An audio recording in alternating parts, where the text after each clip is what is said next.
Lahat ng dudumi, arestuin ninyo. Taong bayan, huwag niyong hayaan ng isang tolongges babuyin ang mga bagay na pag-aari natin.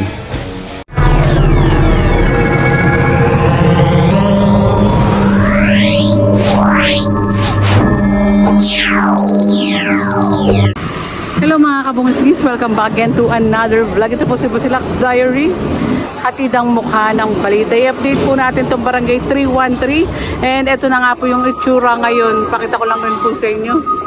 Eh wala na, tibag na nga rin po itong mga nandito. At kasama rin po natin ang DAPW1 headed by Chief Engineer Bernard Nadonga. Demolition Team, Engineer Joseph Bulanon, nandito rin po para makita rin po itong mga ganap po ngayong araw din po. At ayan, binababa na nga rin po itong mga railings po dito, pinupukpok na rin to dito.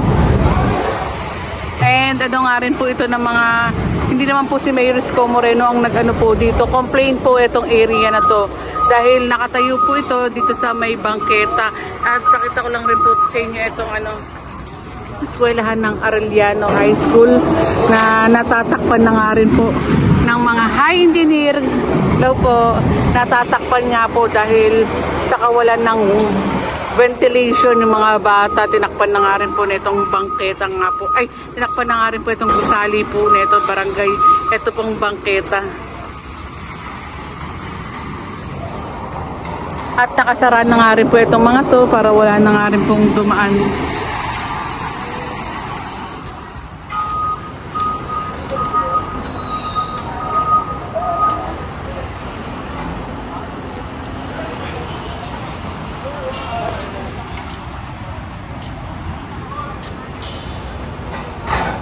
Medyo mainit na usapin ito eh.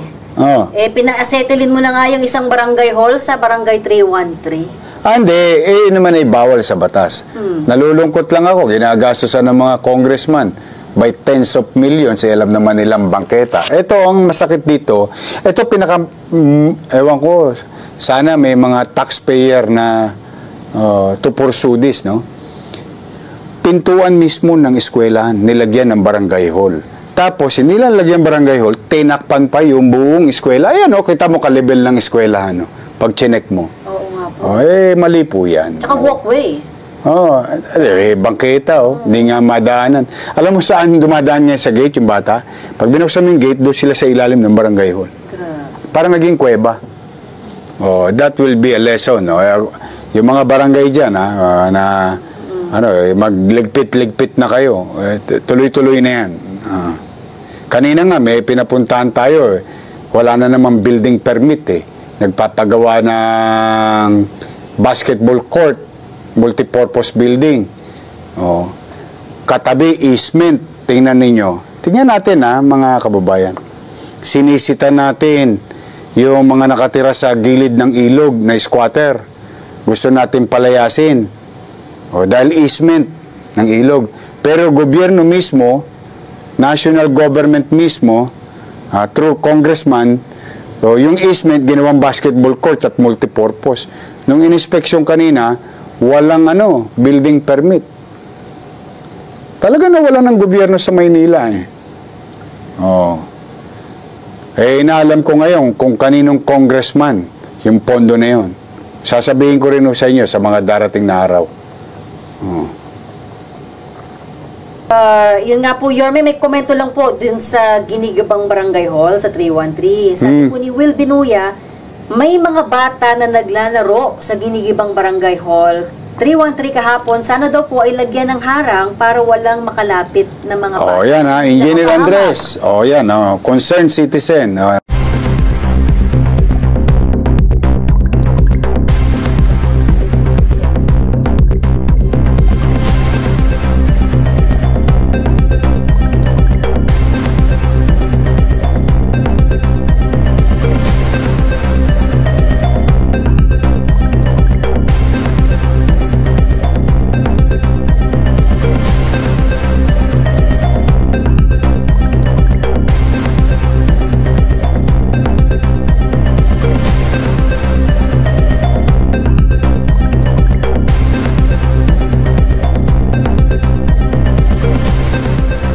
kayo magtatayo ng gusali o infrastruktura sa lugar na ipinagbabawal ng batas, saan ka nakakita? Pera ng congressman, pera ng taong bayan.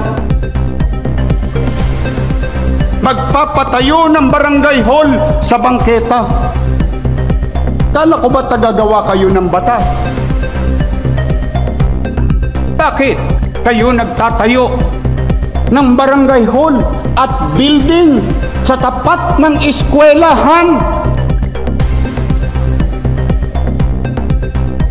Nasakripisyo ang teacher, estudyante, para lang ma-display nyo mga pangalan ninyo sa mata ng publiko na kayo'y may ginawa.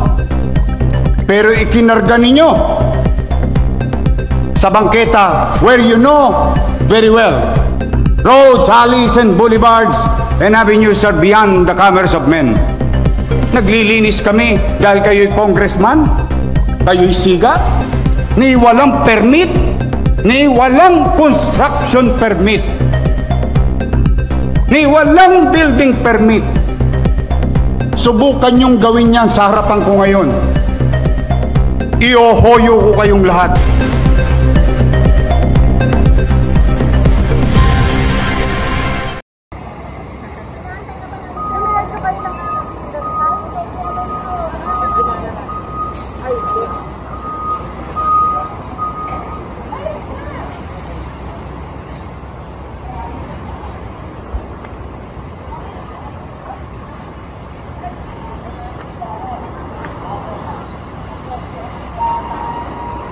Oo nga, nakahinga na yung mga bata.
Hi, Sir Ronald. Hi, Sir.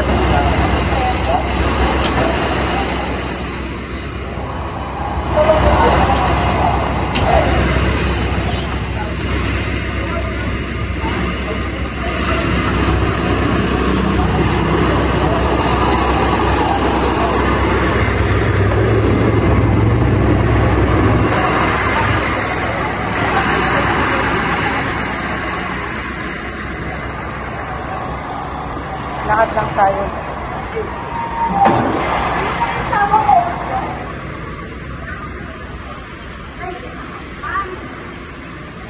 Kung baka pwedeng samahan.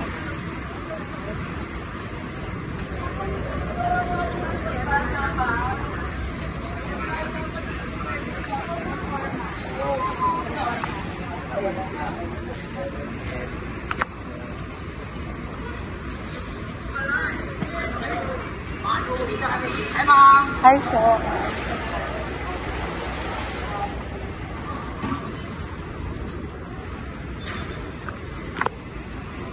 Ito maluwag na. Ito yung nakaharang po dito. Ayan o.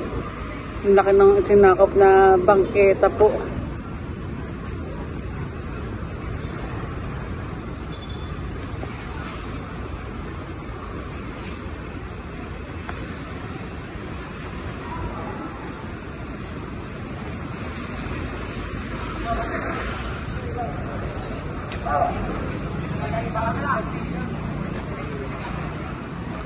And shout out to Enrique.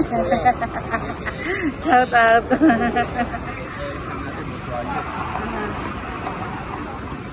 Bago na tayo kay boss ha. Ayan po. Pahinga na, sir. Ay! Yeah, this. Nanalo ka na ba, sir?